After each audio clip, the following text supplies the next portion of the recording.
سامعین کرام، السلام علیکم ورحمۃ اللہ وبرکاتہ۔ مورخہ 13 جنوری سن 2017 عیسوی بمطابق 14 ربیع الاخر شریف 1438 ہجری۔ بسم اللہ الرحمن الرحیم۔ نحمدہ ونصلی ونسلم علی رسولہ الکریم۔ اعوذ باللہ من الشیطان الرجیم۔ بسم اللہ الرحمن الرحیم۔ ان اللہ وملائکتہ یصلون علی النبی یا ایہا الذین آمنوا صلوا علیہ وسلموا تسلیما۔ اللہم صل علی سیدنا وشفیعنا ومولانا محمد معدن الجود والکرم وآلہ واصحابہ وبارک وسلم صلاۃ وسلاما علیک سیدی یا رسول اللہ۔ شفا شریف میں اصل بحث ہم کریں گے فصل 12ویں کی، لیکن چونکہ فصل 11ویں اس سے متعلق ہے اس لیے سرسری انداز میں اس کا بھی ذکر کر کے ہم گزر جائیں گے۔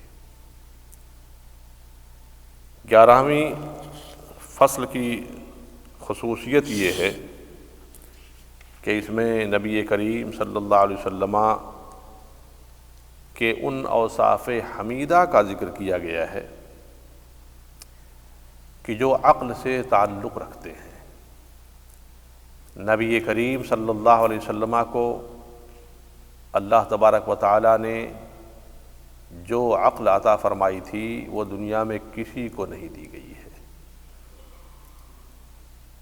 اور خصوصیت کے ساتھ خوبی یہ کہ اللہ کے رسول صلی اللہ علیہ وسلم نے علم کے وہ دریا بہا دیے، حالانکہ آپ نہ کسی استاذ کے پاس پڑھنے کے لیے بیٹھے، نہ کسی کتاب کی اسٹڈی کی، اور اس کے باوجود توریت، انجیل، صحائف ما قبل کی قدیم باتیں بھی نبی کریم صلی اللہ علیہ وسلم بیان فرمایا کرتے تھے، اور ان کی تصدیق پر قرآن پاک اترتا رہتا تھا۔ اسی لیے قرآن پاک میں اللہ تعالیٰ نے ارشاد فرمایا ہے کہ وَعَلَّمَكَ مَا لَمْ تَكُنْ تَعْلَمْ وَكَانَ فَضْلُ اللَّهِ عَلَيْكَ عَظِيمًا۔ میرے حبیب، آپ جو نہیں جانتے تھے اللہ تبارک و تعالیٰ نے وہ آپ کو سب سکھا دیا ہے، اور آپ پر اللہ کا فضل عظیم ہے۔ اس تعلق سے قرآن پاک کی سورہ نحل شریف کی ایک آیت کریمہ ہے۔ دشمنان اسلام نے نبی کریم صلی اللہ علیہ وسلم پر بہت سارے الزامات لگائے۔ قرآن پاک جب اترتا، اس کی بلاغت، اس کی فصاحت اور اس میں جو دل کا کھنچاؤ ہوتا، ان سب کو دیکھ کر کے وہ یہ کہتے تھے کہ یہ جادو ہے، سحر ہے، کبھی کہتے کہ یہ شاعری ہے، یہاں تک کہ ایک بڑا بھونڈا سا بھی الزام لگا دیا۔ وہ الزام یہ لگا دیا کہ ان کا ایک عجمی غلام ہے، وہی ان کو یہ سب سکھایا کرتا ہے، یعنی جو عقل کبھی تسلیم ہی نہیں کر سکتی۔ تو اللہ تبارک و تعالیٰ نے قرآن پاک میں اس کے رد کی آیت کریمہ اتاری۔ وَلَقَدْ نَعْلَمُ أَنَّهُمْ يَقُولُونَ إِنَّمَا يُعَلِّمُهُ بَشَرٌ لِسَانُ الَّذِي يُلْحِدُونَ إِلَيْهِ أَعْجَمِيٌّ وَهَذَا لِسَانٌ عَرَبِيٌّ مُبِينٌ۔ اور بے شک ہم جانتے ہیں کہ وہ کہتے ہیں کہ یہ تو کوئی آدمی سکھاتا ہے، جس کی طرف ڈھالتے ہیں اس کی زبان عجمی ہے اور یہ روشن عربی زبان۔ تو جن لوگوں نے یہ الزام لگایا تھا وہ لوگوں نے اپنی بے وقوفی اور جہالت کی خود گواہی دے دی تھی کہ قرآن پاک تو فصیح عربی زبان میں اتر رہا ہے، جس کا جواب لانے سے عرب کے بڑے بڑے شعراء دانشور عاجز ہیں، اور یہ کہہ رہے ہیں کہ ان کو ایک عجمی غلام سکھا رہا ہے۔ تو عجمی زبان عربی کے مقابل کب ہو سکتی ہے؟ دوسری بات یہ ہے کہ عجمی زبانیں الگ ہیں، عربی زبان الگ ہے، تو یہ کیسے ممکن ہے کہ ایسے فصیح و بلیغ الفاظ اور مفاہیم کوئی عجمی شخص محمد عربی صلی اللہ علیہ وسلم کو سکھاتا ہو؟ چنانچہ یہ دیکھیں، اسی لیے ہمارے علماء فرماتے ہیں کہ امی ہونا نبی کریم صلی اللہ علیہ وسلم کا یہ معجزہ ہے، اور یہ حضور کی بہت عظیم ترین صفت ہے، یہ بہت عظیم صفت ہے۔ یہ اللہ تعالیٰ نے شروع ہی میں سارے معاملات کی جڑیں کاٹ دی ہیں۔ اگر اللہ کے رسول صلی اللہ علیہ وسلم ظاہری دنیا میں کسی کے پاس بیٹھ کے پڑھے ہوتے، کسی نے کچھ سکھایا ہوتا، تو یہ مشرکین، کفار، دشمنان اسلام یہ تو کہتے کہ یہ جو قرآن سنا رہے ہیں نا، یہ وہی سب سکھا دیتے ہیں، وہی لا کر کے بیان کر دیتے ہیں۔ لیکن صورتحال یہ ہے کہ کسی کے سامنے نہ بیٹھے، نہ کوئی کتاب دیکھی، اور اس کے علاوہ صورتحال یہ ہے کہ آسمان، زمین، ملکوتیت، جنت و دوزخ، ملائکہ، فرشتے، ماضی کی ساری باتیں وہ سب بیان فرماتے ہیں۔ کب سے اللہ نے دنیا بنائی ہے، تخلیق کے مراحل کیا ہوئی، حدیث پاک میں ایک ایک چیز بیان فرما دی گئی ہے، قرآن بیان فرما دی گئی ہے۔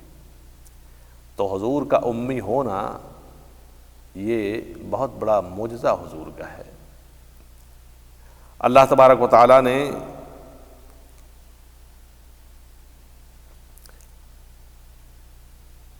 امام قاضی عیاض نے ایک بڑی پیاری بات فرمائی یہاں پہ، وَأَطْلَعَهُ عَلَيْهِ مِنْ عِلْمِ مَا كَانَ وَمَا يَكُونُ، کہ اللہ تبارک و تعالیٰ نے نبی کریم صلی اللہ علیہ وسلم کو ما کان وما یکون سے کے علم سے بھی مطلع فرما دیا۔ ما کان وہ جو پہلے گزر چکا ہے، وما یکون جو قیامت تک ہونے والا ہے، سارے علوم کو اللہ تعالیٰ نے اپنے حبیب کو عطا فرما دیا ہے۔ ذرا سا بات آئی ہے تو میں تھوڑا سا عرض کر دوں، اس مسئلے کو لے کر کے بعض حضرات اعتراض کرتے ہیں کہ نبی کریم صلی اللہ علیہ وسلم کے تعلق سے تم لوگ کہتے ہو کہ یہ ما کان و ما یکون کا علم بھی دیا گیا ہے، یہ بڑی بھاری بات تم لوگ بول دے رہے ہو، یہ بہت بڑی بات کہہ رہے ہو تم۔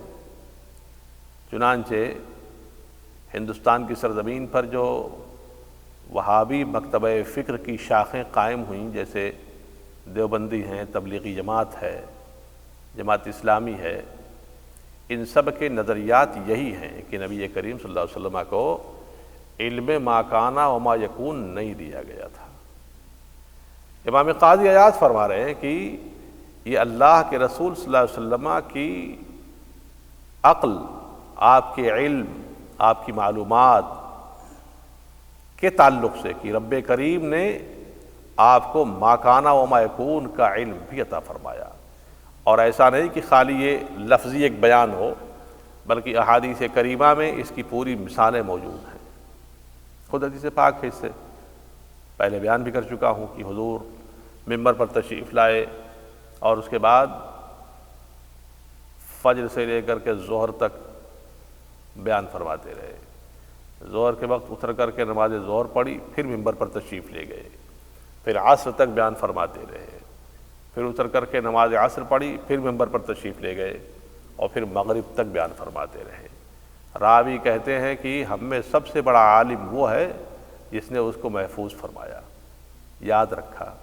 اور راوی کہتے ہیں کہ اللہ کے رسول صلی اللہ علیہ وسلم نے یہاں تک بیان فرما دیا کہ فضا میں پرندہ جو پر مارتا ہے اس تک کے بارے میں بیان فرمایا، اور یہاں تک بیان فرما دیا کہ کہو تو میں بتا دوں کہ تم میں کون جنتی ہے کون جہنمی ہے، نام لے کر کے، یہاں تک۔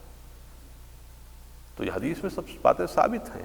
اور قرآن پاک کی آیت کریمہ جو میں نے عرض کی 5ویں پارے کی سورہ نساء شریف کی، وَعَلَّمَكَ مَا لَمْ تَكُنْ تَعْلَمْ، اللہ نے آپ کو سکھا دیا جو آپ نہیں جانتے تھے، بات ہی ختم ہو گئی ہے۔ جو کچھ آپ نہیں جانتے تھے وہ سب کچھ اللہ نے سکھا دیا۔ تو یہ حضور کی عقل اور دانش کا ایک عجیب سا معجزہ ہے کہ پڑھا کہیں پہ نہیں، لیکن سیاسیات ہیں، تمدن ہے، اخلاقیات ہیں، حکومتیں کیسے چلائی جائیں گی، حتیٰ کہ یعنی کمال کی بات تو یہ ہے، حتیٰ کہ کھیتی باڑی کے تعلق سے جو نظریات ہوتے ہیں اس کے تعلق سے حضور لوگوں کو بتایا کرتے تھے کہ اس کو ایسے کر لو، اس کو ایسے کر لو۔ عجیب سی بات ہے یہ۔ ایک صاحب آئے، انہوں نے کہا یا رسول اللہ میرا کھجور کا درخت پھل نہیں دیتا ہے۔ حضور نے فرمایا اچھا، جب اس کا گچھا نکلنے والا ہو، ہمارے ہاں زبان میں اس کو گابھا بولتے ہیں، تو میرے پاس لے کر کے آنا۔ تو حضور نے منگوایا اس کو، اور اس کے بعد ایک دوسرے کھجور کے درخت کا بھی حصہ منگوایا، اس کو پھاڑ کر کے اس پہ رکھ دیا اور کہا لے آ کر کے اس کو دیکھو۔ سبحان اللہ، ایسا پھل لایا جس کا کوئی حد ہی نہیں۔ تو حضور تو خود بتایا کرتے تھے کہ دیکھو اس کو ایسے کرو، اس کو ایسے کرو۔ کس نے سکھایا یہ معلومات کہاں سے حاصل ہوئی؟ اللہ تبارک و تعالیٰ اپنے حبیب کو سب کچھ بتایا کرتا تھا۔ تو عقل جتنی بالغ اور باشعور ہوگی، آدمی کے اندر اتنی ہی زیادہ عفو، درگزر، معافی، درگزر کر دینا، حلم وغیرہ کا مادہ زیادہ ہوگا۔ ایک اصول ہے یہ۔ چنانچہ قرآن پاک کی آیت کریمہ ہے خذ العفو وامر بالمعروف، اے محبوب معاف کرنا اختیار کرو اور بھلائی کا حکم دو۔ جب یہ آیت کریمہ اتری تو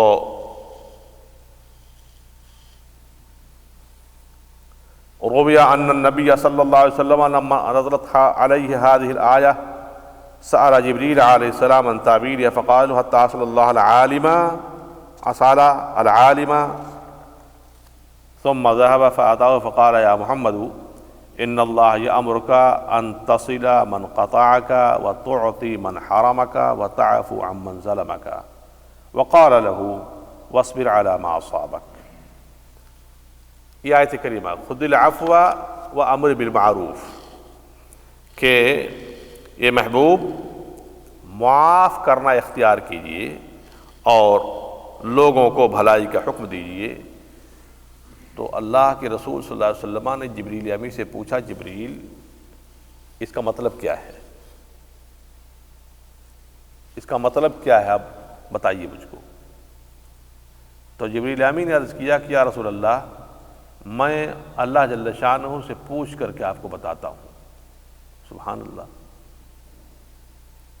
اسأل العالم، عالم سے مراد علیم یہاں پہ یعنی اللہ تعالیٰ، میں اللہ جل شانہ سے پوچھ کر کے آپ کو بتاتا ہوں۔ کہتے ہیں تو جبریل امی پھر دوبارہ حاضر بارگاہ رسالت ہوئی اور اس کے بعد یہ بیان فرمایا کہ اللہ تعالیٰ نے اس آیت کریمہ کا اتارنے کا حکم جو دیا ہے، اتارا ہے جو، اس کا مطلب یہ ہے کہ یا محمد ان اللہ یأمرک ان تصل من قطعک، اے محمد جو آپ سے رشتہ توڑے آپ اس سے رشتہ جوڑیں، جو آپ سے قطع رحمی کرے آپ اس سے صلہ رحمی کریں، وتعطی من حرمک، اور جو آپ سے ہاتھ روکے نہ دے آپ اس کو عطا فرمائیے، اور وتعفو عمن ظلمک، اور جو آپ پر ظلم کریں آپ اس کو معاف فرمائیے۔ اس آیت کریمہ کا یہ مطلب ہے صلہ رحمی، جو تمہارے ساتھ ظلم کرے، رشتہ دار ہو، خاندانی ہو، ریلیٹو ہو، کوئی ہو، اگر وہ نامناسب حرکتیں کر کے رشتے کو ختم کرنا چاہتا ہے، دوریاں پیدا کرنا چاہتا ہے، تو آپ اس کو نہ توڑیے بلکہ اس کو جوڑیے۔ نمبر 2 یہ ہے کہ جو آپ کو کچھ نہ دے، ضرورت ہے تو آپ اس کو ضرور عطا فرمایا کیجیے، اور اگر آپ کے اوپر کوئی ظلم کرے تو آپ ظلم کے بدلے میں ظلم نہ کیجیے گا بلکہ اس کو معاف فرمائیے گا، اس کے ساتھ بھی محبت اور رحمت کا برتاؤ کیجیے گا صلی اللہ علیہ وسلم۔ اور جو کچھ بھی آپ کو تکلیف پہنچے میرے حبیب اس پر صبر کیجیے۔ یہ آیت کریمہ کا مطلب بتایا، بیان فرمایا جبریل امین علیہ السلام نے۔ فاصبر کما صبر اولو العزم، اور اس طرح صبر کیجیے جس طرح سے عظمت والے پیغمبروں نے صبر فرمایا۔ وَلْيَعْفُوا وَلْيَصْفَحُوا، اور معافی عطا کیجیے اور لوگوں سے درگزر کیجیے۔ یہ مسلسل آیات مبارکہ قرآن پاک میں اللہ جل شانہ نے اتار کر کے حضور کے عفو کی کیفیت بیان فرمائی۔ اب یہاں سنیں، معاف کرنا، حلم یعنی برداشت، بردباری جس کو کہتے ہیں، یہ سب چیزیں کیا ہیں؟ اور صبر۔ اگر آدمی قدرت رکھتا ہے کہ بدلہ لے گا اور پھر بدلہ نہ لے، پھر بدلہ نہ لے، یہ معافی ہے، یہ معافی ہے۔ قادر ہے کہ وہ بدلہ لے گا، لیکن اس کے باوجود بھی ظلم کیا گیا اس کے اوپر اور اس نے بدلہ نہیں لیا، معاف کر دیا۔ قدرت نہیں ہے اس کی کہ بدلہ لے سکے گا، اس پر ظلم کیا گیا تو اب چپ ہے، کچھ نہیں بول رہا ہے، نہ بددعا کر رہا ہے، نہ اس کے خلاف کوئی سازش کر رہا ہے، یہ صبر ہے۔ یہ فرق دونوں کا ہے۔ تو نبی کریم صلی اللہ علیہ وسلم کی شان کرم تو یہ ہے کہ آپ نہ صرف قادر ہیں بلکہ ایسے قادر ہیں کہ اللہ اکبر، آگے بحثیں آ رہی ہیں، لیکن اس کے باوجود آپ نے کبھی کسی سے کوئی بدلہ نہیں لیا ہے۔ اللہ اکبر، اللہ اکبر۔ سیدہ عائشہ صدیقہ رضی اللہ تعالیٰ عنہ کی روایت ہے، ان عائشہ رضی اللہ تعالیٰ عنہ قالت ما خیر رسول اللہ صلی اللہ علیہ وسلم فی امرین قط الا اختار ایسرہما ما لم یکن اثما فإن کان اثما کان ابعد الناس منہ ومن تقم رسول اللہ صلی اللہ علیہ وسلم الا ان تنتہک حرمت اللہ عز وجل فینتقم للہ بہا۔ سیدہ عائشہ فرماتی ہیں رضی اللہ تعالیٰ عنہ کہ نبی کریم صلی اللہ علیہ وسلم کو جب بھی کسی 2 چیزوں کے بارے میں اختیار دیا گیا تو حضور نے ہمیشہ آسان چیز کو اختیار فرمایا، ہاں جبکہ وہ گناہ کا کام نہ ہوتا، جس میں نافرمانی کوئی گناہ۔ اور اللہ کے رسول صلی اللہ علیہ وسلم نے کسی سے کبھی کوئی بدلہ نہیں لیا مگر جب اللہ کی مقرر کی ہوئی حدوں کی خلاف ورزی کی گئی ہے تو اللہ کے رسول نے بدلہ ضرور دیا ہے۔ وہ تعزیری حکم جاری کرنے کے لیے، وہ سزا جاری کرنے کے لیے، کیونکہ وہ اللہ کے احکام کی خلاف ورزی تھی، اس بنیاد پر، اس خلاف ورزی کی بنیاد پر اس کو ضرور سزا دی جائے گی اور ضرور سزا دی گئی ہے۔ تو یہ حضور کی شان کرم ہے۔ فرماتے ہیں کہ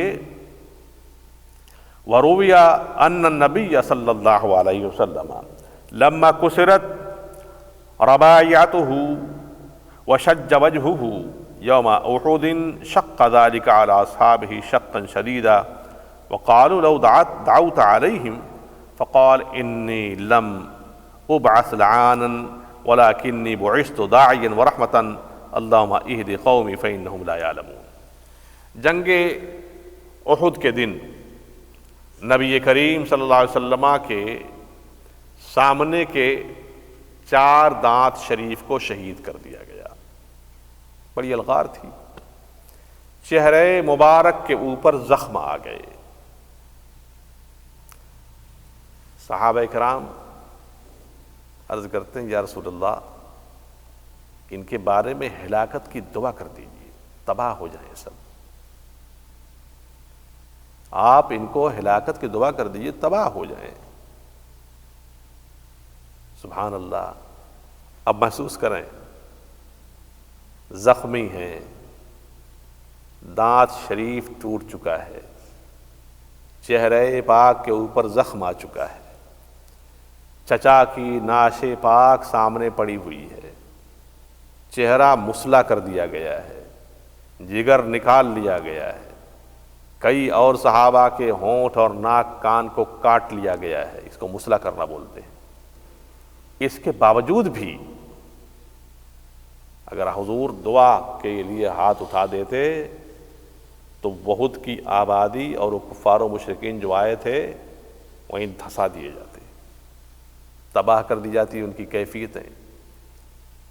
لیکن کیا حضور نے فرمایا، یعنی اس منزل پر بھی اس زبان کرم پر جو کلمہ جاری ہوا ہے، انی لم ابعث لعانا، میں لوگوں پر لعنت کرنے کے لیے نہیں بھیجا گیا ہوں، وَلَكِنِّي بُعِثْتُ دَاعِيًا وَرَحْمَةً، میں تو داعی اور رحمت بنا کر کے بھیجا گیا ہوں۔ مجھے اللہ نے بھیجا ہے کہ میں لوگوں کو دعوت اسلام دوں، اللہ کی طرف بلاؤں، میں ان کے لیے رحمت بنا کر کے بھیجا گیا ہوں۔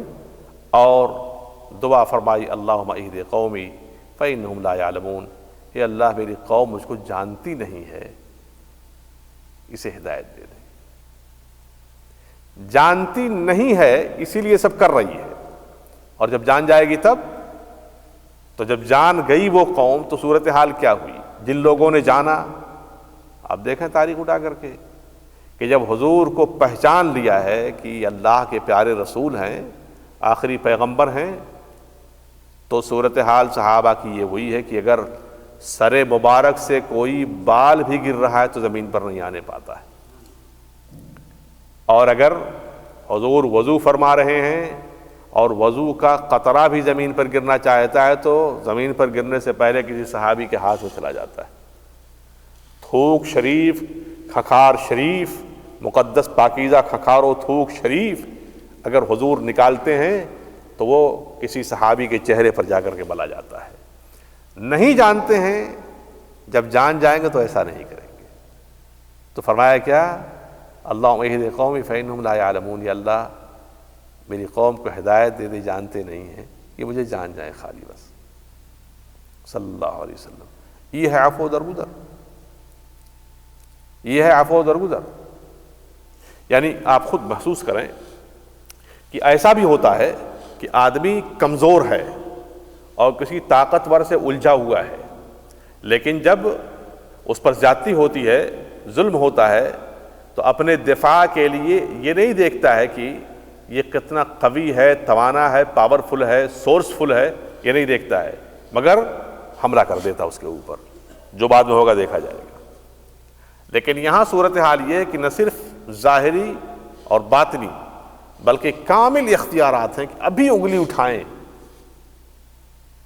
تو زمین کا نقشہ بدل جائے، چہرے مسخ ہو جائیں، مگر نہیں، زبان پر جو کلمہ آیا وہ رحمت کا، معافی کا، عفو کا، بردباری۔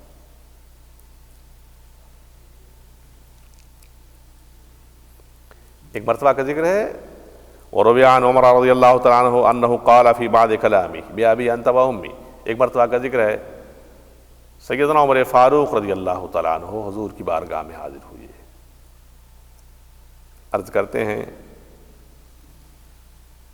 یا رسول اللہ میرے ماں باپ آپ پر قربان ہو جائیں، لقد دعا نوح علی قومہ فقال رب لا تذر علی الارض من الکافرین دجارا ولو دعوت علینا مثلها لہلکنا من عند آخرینا فلقد اعطی ظہرک وادمی وجہک وکسرت رباعیتک فابیت ان تقول الا خیرا فقلت اللہم اغفر لقومی فانہم لا یعلمون۔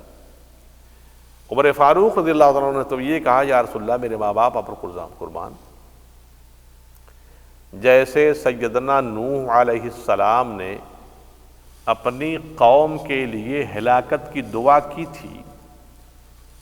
قرآن پاک سورہ نوح شریف کے اندر پورا ذکر ہے اس کا۔ واقعہ یہ تھا کہ حضرت نوح علیہ السلام جب مسلسل دعوت و تبلیغ کرتے کرتے کرتے کرتے تھک گئے اور مایوس ہو گئے، تو پھر انہوں نے اس قوم کے ہلاک ہونے کی دعا کی۔ آیت کریمہ اس کی پوری موجود ہے قرآن پاک میں، رب لا تذر علی الارض من الکافرین دیارا، یہ رب میرے پروردگار اب اس زمین پر ان کافروں کے نام و نشان بھی نہ چھوڑ، یعنی اسے پورے مکمل ہلاک کر دے۔ انک ان تذرہم، اگر تو نے ان کو چھوڑ دیا تو ان کی جو نسلیں بھی پیدا ہوں گی وہ بھی کافر ہوں گی، تو یہ میرے معبود ان کو صفائے ہستی سے مٹا دے۔ یہ سیدنا نوح علیہ السلام نے ہلاکت کی دعا کی تھی۔ لفظ بد دعا نہیں بولتے نبیوں کے لیے، بد معنی ہوتا ہے برا، اس لیے ہلاکت کی دعا کہی جاتی ہے کہ انہیں ہلاک کر دے۔ ہمیشہ اس کو یاد رکھیے گا، یہ عقیدے کا مسئلہ ہے، فقہ کلامی مسئلہ ہے یہ کہ بد دعا نہیں استعمال کرنا چاہیے انبیاء کے لیے۔ ہمارے پیر و مرشد حضرت سید مفتی اعظم ہند رضی اللہ تعالی عنہ وارضاہ عنا فرماتے تھے، اگر کوئی عالم دین کی زبان سے تقریر کے دوران مسلمان کے لیے نکل جائے مسلمان بد نصیب ہے، تو وہیں توبہ کروا دیتے اس کو۔ فرماتے تھے مسلمان کم نصیب ہوتا ہے، بد نصیب نہیں ہوتا ہے۔ برا ایمان برائی ہو سکتی ہے کبھی، بد نصیب برے نصیب والا تو مسلمان تو ہے، وہ تو مسلمان ہو کے برا ہو جائے گا، اس کا ایمان اس کی عظمت کی دلیل ہے۔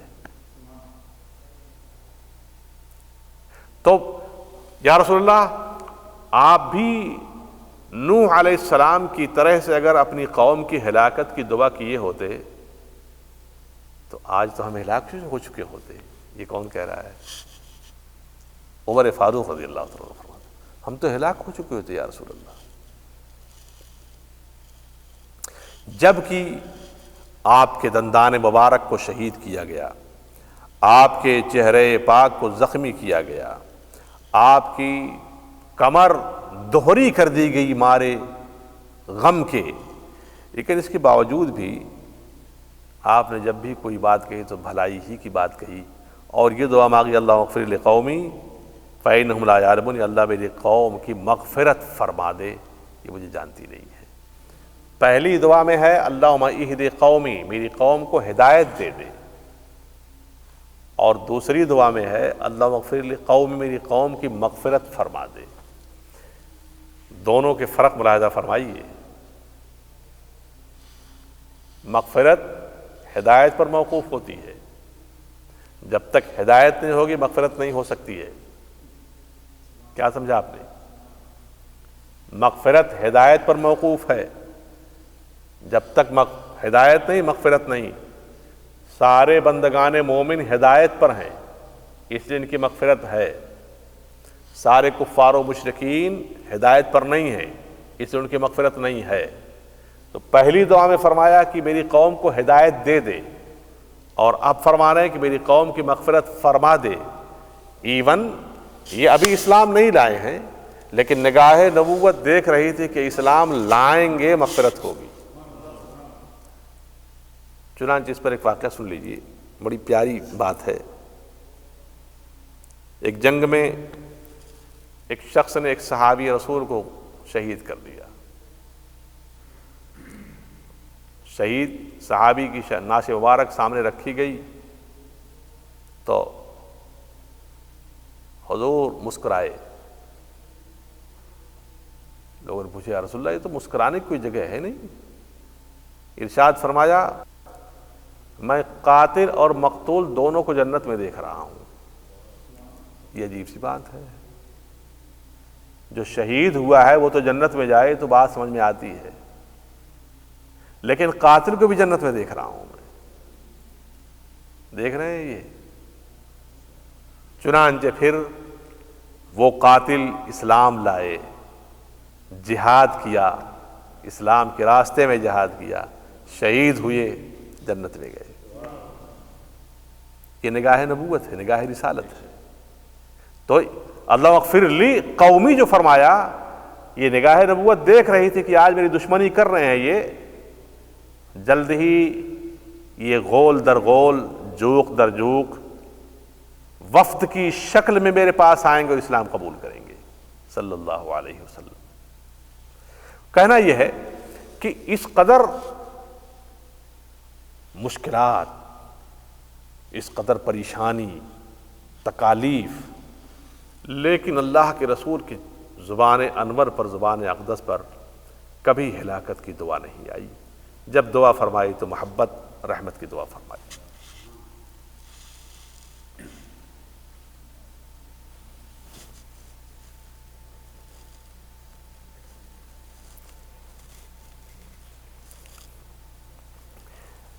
وَلَمَّا قَالَ لَهُ رَجُلٌ اعْدِلْ يَا مُحَمَّدْ فَإِنَّ هَذِهِ قِسْمَةٌ مَا أُرِيدَ بِهَا وَجْهُ اللَّهِ لَمْ يَجِدْ فِي جَوَابِهِ أَنْ بَيَّنَ لَهُ مَا جَهْلَهُ وَوَعَظَ نَفْسَهُ وَذَكَرَهَا بِمَا قَالَ لَهُ وَيْحَكَ فَمَنْ يَعْدِلُ إِن لَّمْ أَعْدِلْ خِبْتُ وَخَسِرْتُ إِن لَّمْ أَعْدِلْ. یہ دیکھیں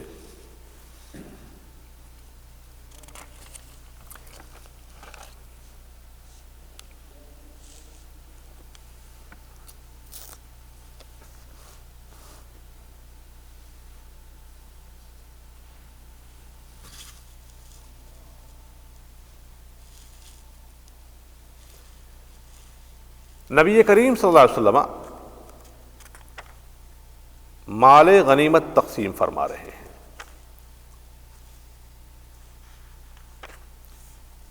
چنانچہ ایک شخص کھڑا ہوا اور اس نے کہا کہ اے محمد انصاف کیجیے، انصاف سے بانٹیے. یہ محمد انصاف سے بانٹیے.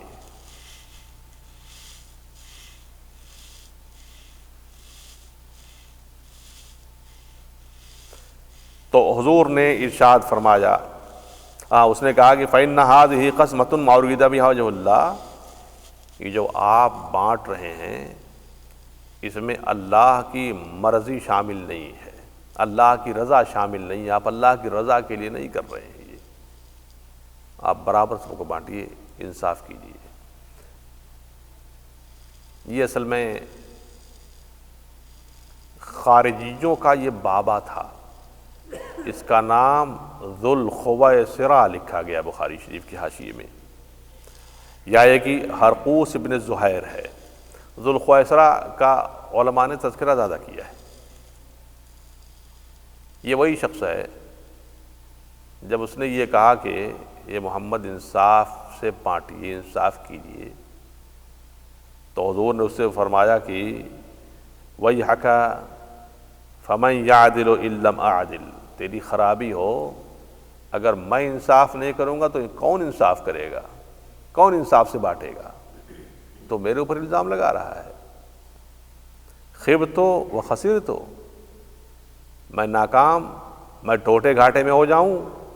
اِن لَّمْ أَعْدِلْ، اگر انصاف نہیں کروں گا، میں انصاف نہیں کروں گا.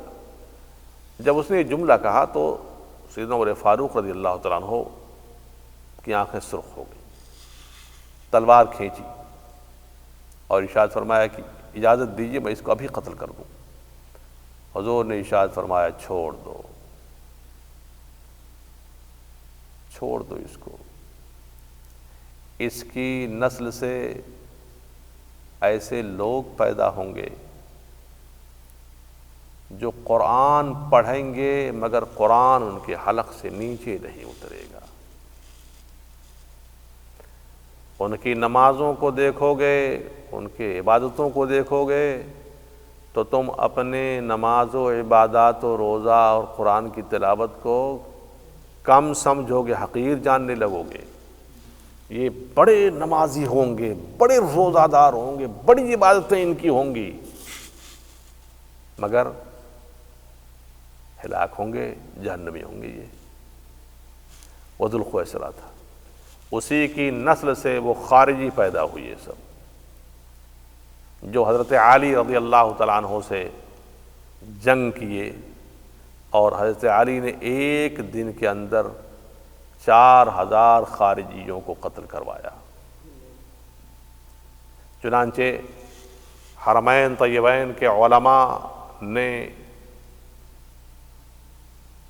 جب سلطنت عثمانیہ کو ختم کرنے کی ناپاک سازش ہوئی اور محمد بن عبد الوہاب نے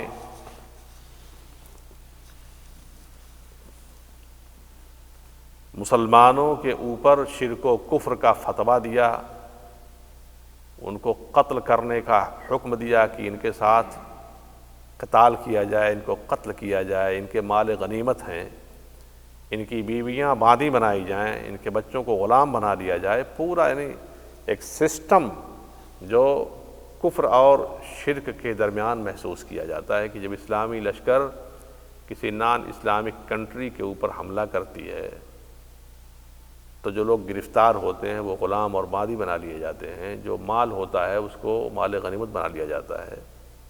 یہ فتویٰ اس نے دیا تھا۔ تو اس وقت کے علماء حجاز، مکہ مکرمہ مدینہ منورہ کے بڑے بڑے علماء نے فرمایا تھا کہ یہ ذو الخویسرہ کی نسل سے خارجی ہے، یہ اس لیے ایسی بات کر رہا ہے۔ چنانچہ جتنی آیتیں بتوں کے تعلق سے اتریں وہ ساری آیتیں خارجی مسلمانوں کے اوپر فٹ کرتے ہیں۔ تو آج بھی آپ دیکھو کہ ہمارے اہل سنت و جماعت کے جتنے معمولات ہیں ان معمولات پر ان کا اعتراض سب سے بڑا یہی ہوتا ہے نا کہ یہ تو یار یہ مشرکانہ عمل ہے، یہ تو شرک ہے، یہ تو بدعت ہے، یہ تو کفر ہے، یہی کہتے ہیں۔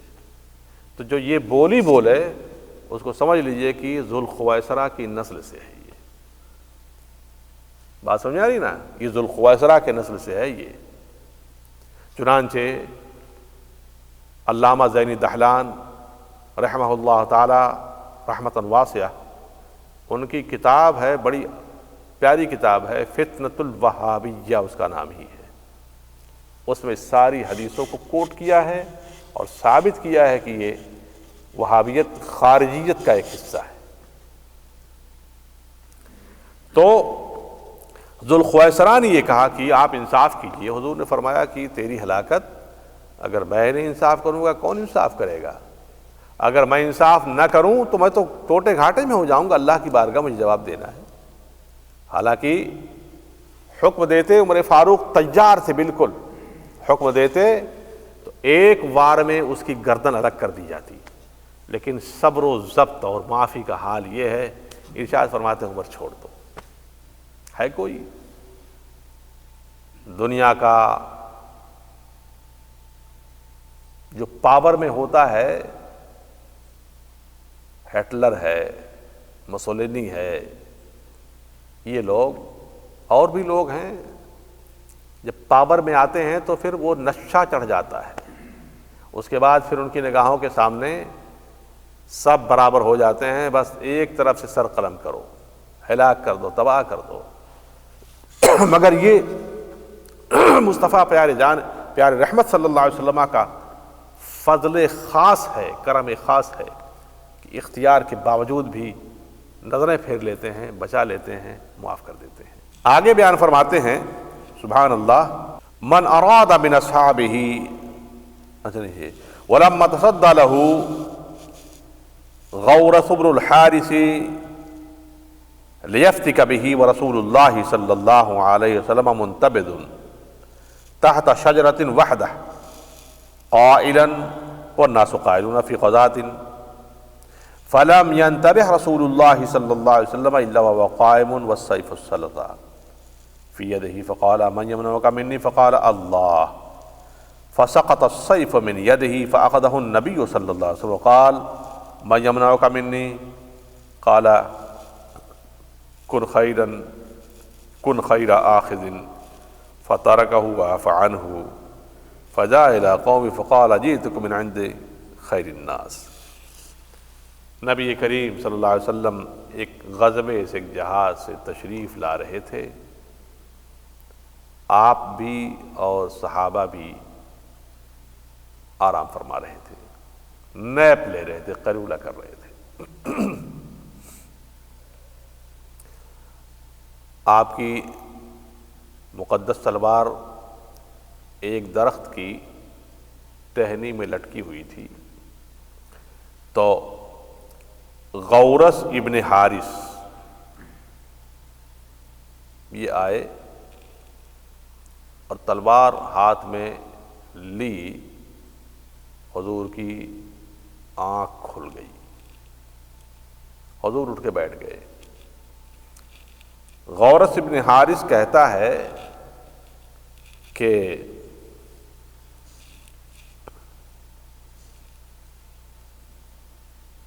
میں یمنعک منی،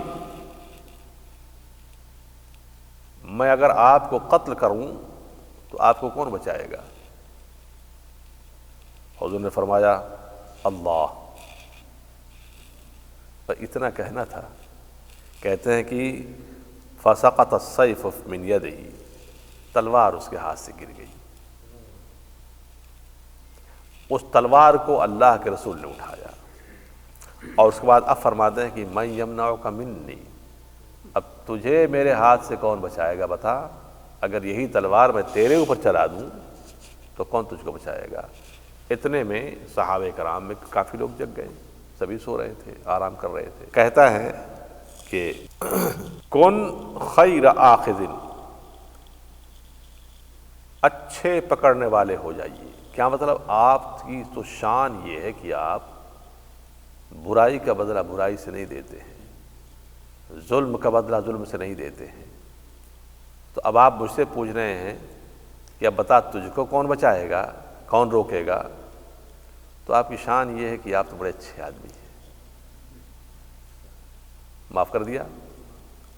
اب معاف کرنے کے بعد اب غورث ابن حارث کا اپنا بیان کہ فترکہ وعفی عنہ، اس کو چھوڑ دیا حضور نے، اس کو معاف فرما دیا۔ تو غورث ابن حارث اپنی قوم کے پاس لوٹ کر کے آئے اور کہتے ہیں جئتکم من عند خیر الناس، جانتے ہو تم لوگ میں کہاں سے آ رہا ہوں؟ میں لوگوں میں جو سب سے اچھا شخص ہے اس کے پاس سے آ رہا ہوں۔ ابھی میں جو سب سے بہتر قسم کا ہے، جو سب سے اچھا شخص ہے، میں اس کے پاس سے آ رہا ہوں۔ چنانچہ بعض روایتوں میں آیا ہوا ہے کہ پھر ایمان بھی لے آئے۔ یہ قادر تھے حضور، چاہتے تو تلوار تو اس کے ہاتھ سے گر گئی خوف سے، اب وہ تلوار ہاتھ میں حضور کے، اب کیا کون سی دیر بڑی لگی ہوئی تھی، بس چلانا ہی تو تھا، لیکن نہیں۔ خذ العفو، میرے حبیب معافی کا معاملہ کیجیے آپ۔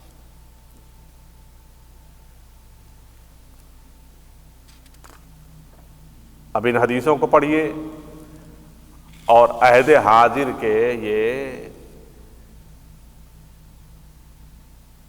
داعش کے لوگوں کا کردار دیکھیے۔ کوئی انہیں مسلمان کہہ سکتا ہے؟ انہیں مومن کوئی کہہ سکتا ہے؟ کردار رسول یہ ہے، اور ان کی صورتحال یہ ہے کہ یہ مسلمانوں کو پکڑ پکڑ کے قتل کر رہے ہیں۔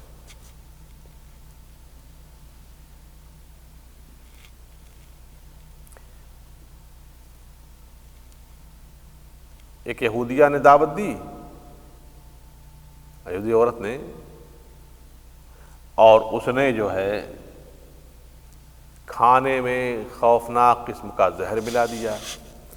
ومن عظیم خبرہ فی العفو عفوا عن اليہودیۃ التي سمته في الشاة بعد اعترافها على الصحیح من الرواية، کہ صحیح روایتوں میں یہ بات آئی ہوئی ہے کہ اس یہودی عورت نے بکری کے گوشت میں بڑا خوفناک زہر ملا دیا تھا۔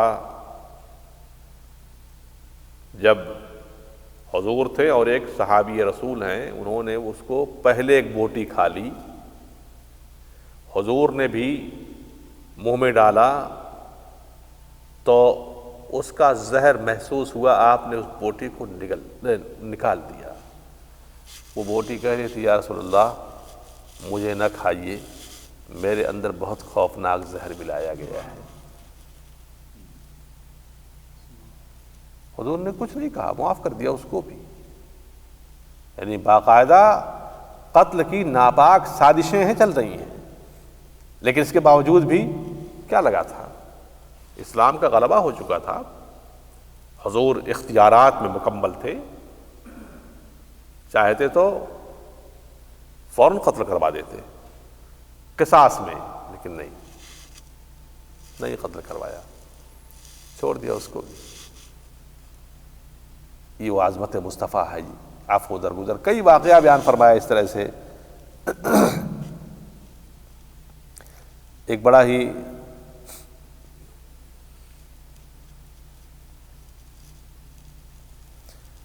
واقعہ نقل کیا گیا ہے، انس کی روایت، انس رضی اللہ تعالیٰ عنہ قال كنت مع النبی صلی اللہ علیہ وسلم وعلیہ برد غلیظ الحاشیة فجبذه اعرابی بردائه جبذة شدیدة حتى اثرت حاشیة البرد في صفحة عاتقه ثم قال يا محمد احمل لي على بعيري هذين من مال الله الذي عندك فإنك لا تحمل لي من مالك ولا من مال أبيك، فسكت النبي صلى الله عليه وسلم ثم قال المال مال الله وأنا عبده، ثم قال ويقاد منك يا أعرابي ما فعلت بي؟ قال لا، قال لما؟ قال لأنك لا تكافي بالسيئة السيئة فضحك النبي۔ بڑی پیاری پیاری باتیں ہیں۔ حضرت انس فرماتے ہیں رضی اللہ تعالیٰ عنہ کہ میں حضور کے ساتھ تھا، حضور کے گردن مبارک میں ایک چادر موٹی سی پڑی ہوئی تھی جس پہ بہت ہی خوبصورت قسم کا حاشیہ کا کام کیا گیا تھا، ایمبرائڈری حاشیہ کا کام کیا گیا تھا۔ حضور بیٹھے ہوئے تھے، دیہات کا ایک شخص آیا، اس نے پکڑ کے چادر کو زور سے کھینچا کہ ایسا لگتا تھا کہ حضور کا چہرہ سرخ ہو گیا تنگی کے باعث۔ دم گھٹنا نہیں بولتے، اور کہا کیا اسے، اے محمد میرے ان دونوں اونٹوں پر مال لدوائیے۔ دیکھ رہے ہیں، میرے ان دونوں اونٹوں پر مال لدوائیے، یہ مال نہ آپ کا ہے نہ آپ کے باپ کا ہے۔ ایسی بولی، ایسا جملہ۔ پھر کیا ہوا؟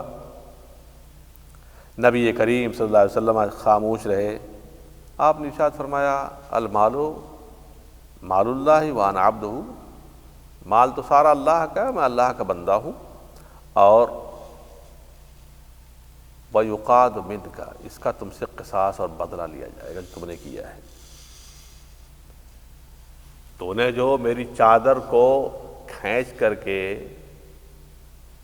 گلے کو دبایا ہے، اس کا بدلہ تم سے لیا جائے گا، حضور نے فرمایا۔ قال لا، آپ بدلہ لے ہی نہیں سکتے،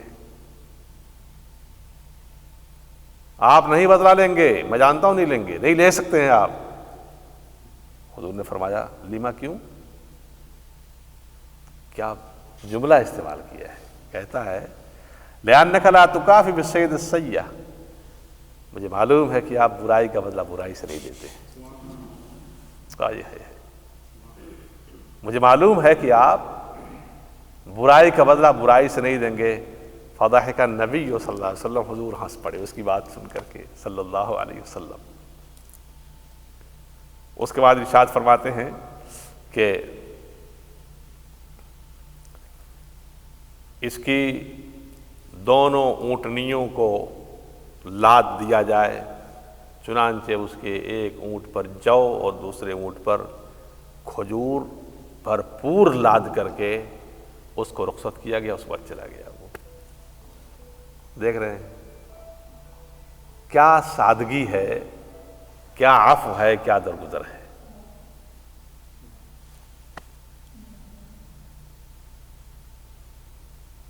سیدہ عائشہ کی روایت ہے کہ حضور کبھی بھی کسی سے بدلہ نہیں لیے، مگر بات یہی کہ جب اللہ کی حدوں کو جب توڑا گیا ہے تو پھر حضور نے اس کی سزا ضرور دی ہے۔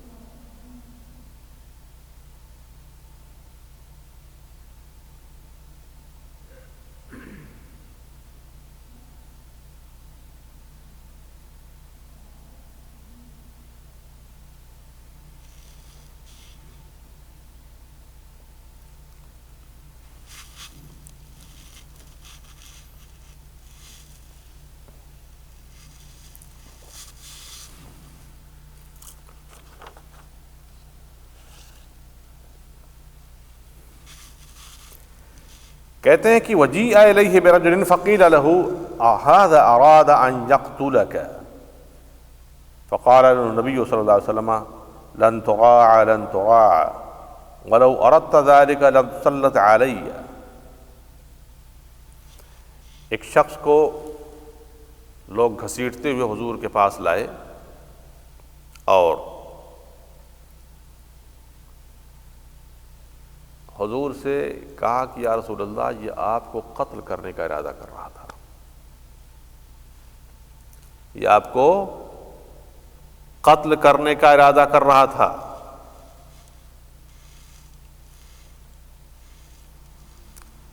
حضور نے ارشاد فرمایا تو قتل کر ہی نہیں سکتا ہے، کر ہی نہیں سکتا ہے، دو بات، لن تراع لن تراع،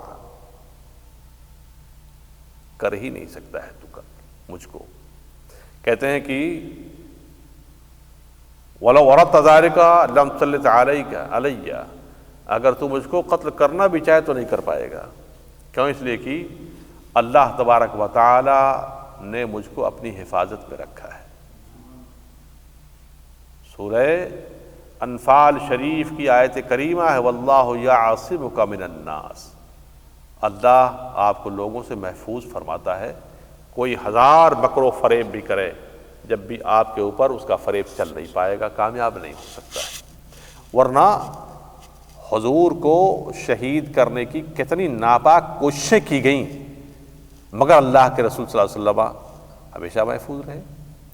اور کمال رحمت یہ ہے کہ سب کو معاف فرماتے چلے گئے۔ اب یہی کہ جو گھسیٹ کے لایا گیا اس کو حکم دیتے اس کی تکہ بوٹی کر دی جائے، کون روکنے والا تھا؟ مگر نہیں، وہ سراپا رحمت ہے۔ اسی طرح سے بیان فرمایا گیا ہے کہ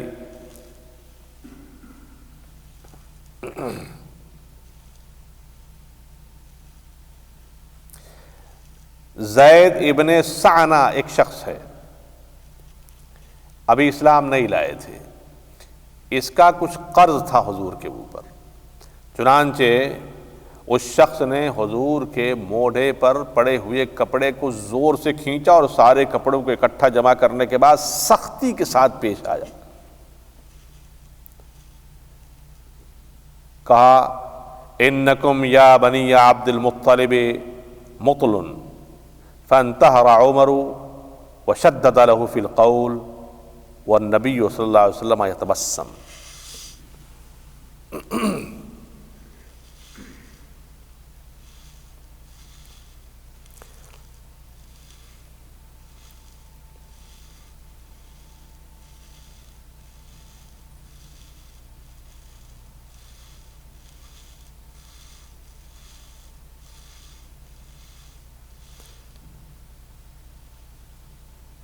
اے عبد المطلب کے بیٹے، تم وعدہ خلاف ہو، معاذ اللہ رب العالمین۔ تو عمر فاروق رضی اللہ تعالیٰ عنہ برداشت نہیں کر سکے اور بڑی سختی سے بات کرنا شروع کر دیا۔ اس کے اس عمل کے باوجود بھی نبی کریم صلی اللہ علیہ وسلم مسکراتے رہے۔ اب کیا ہوا؟ انا، ارشاد فرمایا انا وهو كنا الى غير هذا منك احوج يا عمر تأمرني بحسن القضاء وتأمره بحسن التقاضي، ثم قال لقد بقي من اجله ثلاث، کہ رسول اکرم نے فرمایا کہ عمر، ہم تو اس کے علاوہ اس سے کچھ اور بات کرنے والے تھے، مگر تم سختی کے ساتھ اس کے ساتھ پیش آ رہے ہو۔ رہ گئی بات قرضہ ادا کرنے کی، تو قرضہ ادا کرنے میں ابھی ٹائم اس میں ہے، ایک تہائی وقت باقی بچا ہوا ہے۔ اچھا، رہ گئی بات یہ، تو اس کا قرضہ ادا کر دو، لاؤ اس کا قرضہ ادا کر دو۔ اچھا، قرضہ ادا کرنے کے ساتھ ساتھ 20 سا اور بھی اس کو دے دینا، جو قرضہ ہے وہ قرضہ بھی دے دو، اور قرضے کے علاوہ 20 سا زیادہ اس کو دے دینا۔ کیوں دے دینا؟ اس لیے کہ جو تم نے اس سے سختی کے ساتھ بات کی ہے اس کا بدلہ ہے یہ۔ اب یہ ہو گئی بات۔ اب سنیں، تو اب زید ابن سعنہ نے کہا کہ بات دراصل یہ ہے کہ میں یہودیوں کا بہت بڑا عالم ہوں، میں نے تورات و انجیل میں پڑھا تھا، میں نے ان کے اندر ساری علامتیں دیکھ لی تھی، صرف یہ ایک علامت تھی جس کو میں چیک کرنا چاہتا تھا۔ چنانچہ آج میں نے چیک کر لیا، میں نے اپنی کتاب میں پڑھا تھا کہ وہ برائی کا بدلہ برائی سے نہیں دیتے، برائی کا بدلہ بھلائی سے دیتے ہیں۔ تو میں نے یہ چیک کیا ہے، اس کے بعد پھر کلمہ پڑھا، اسلام لائے، مشرف اسلام ہو گئے۔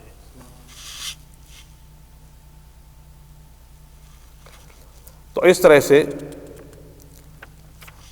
اخیر گفتگو کر کے بات سمیٹوں کہ اسی طرح سے جب مکہ مکرمہ فتح ہوا تو قریش یہ سمجھتے تھے کہ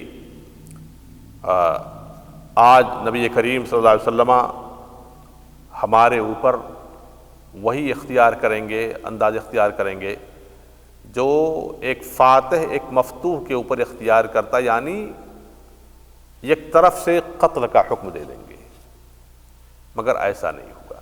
کہتے ہیں کہ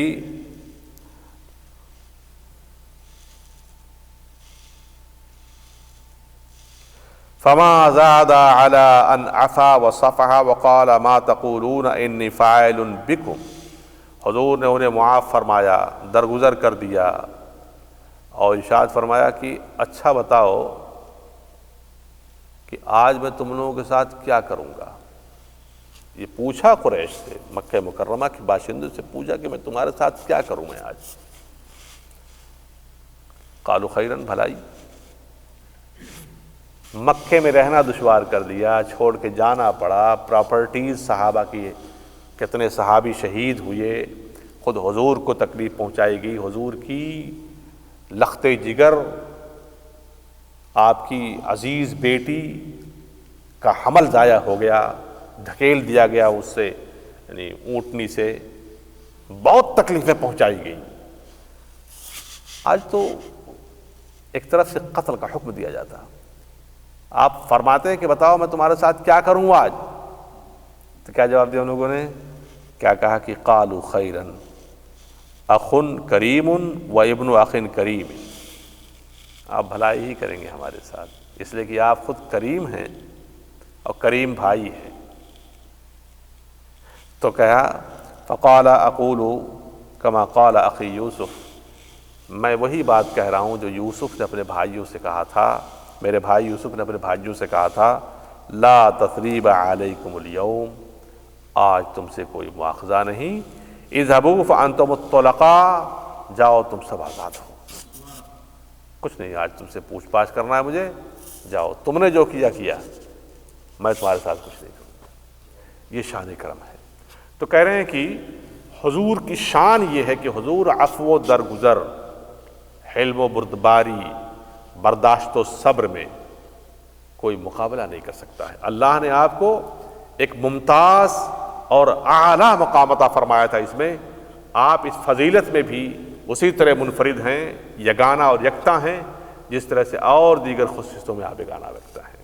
اللہم صلی علی سیدنا و شفیعنا مولانا محمد بارک وسلم صلاۃ وسلام علیک سیدی یا رسول اللہ۔ رب کریم شفا شریف کی یہ عظمت مصطفیٰ کے حوالے سے جو بحث ہے، اسے اپنی بارگاہ میں جو میں نے عرض کیا، اپنی بارگاہ میں کرم میں قبول فرما، اور ہمارے احباب بھائیوں بہنوں کو اس کے اوپر عمل کرنے کے توفیق عطا فرما، عشق مصطفیٰ سے ہمارے دلوں کو لبریز فرما دے۔